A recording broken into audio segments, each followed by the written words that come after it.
Greetings from beautiful Ecuador. Our names are Ron and Esther Borman, and our work here is twofold. We have a ministry with Kofan people in the northeastern jungles of Ecuador. And we work locally where we live, near the capital city of Quito.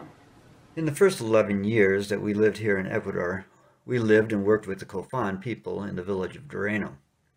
My parents translated much of the Bible into the language, and we came to put God's Word into use among the people and disciple. Some challenges the people continue to face is how fear tempts them to consider going to the shamans for healing instead of bringing their needs before the Lord. Presently, I make trips twice a month to 3 of the communities and a 4th village once or twice a year to encourage the church leaders and work with the children. The children's program is a great joy to us as we teach God's Word, sing, and play games with the upcoming future generation of the church. During this challenging time worldwide from the virus, we have seen many come to the Lord or revive their faith and step forward in obedience to Christ in the act of baptism.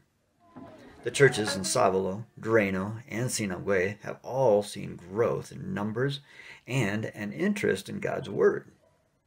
This year, we started up some church leadership courses, starting with God's Word. The first week of training in March was an overview of the Old Testament. The second session in August was an overview of the New Testament. In December, there will be further teaching and training. There have been 8 to 10 faithful attendees from the first 2 sessions from the 3 villages.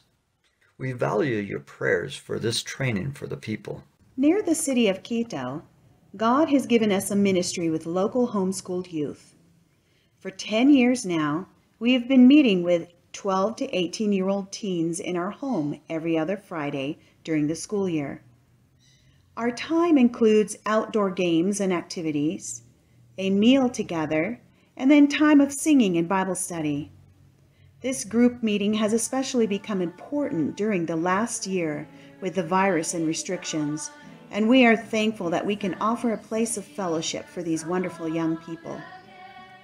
Another thing to note is that homeschooling is becoming more common here in Ecuador as Christian parents reject what is being taught and the environments of the public schools.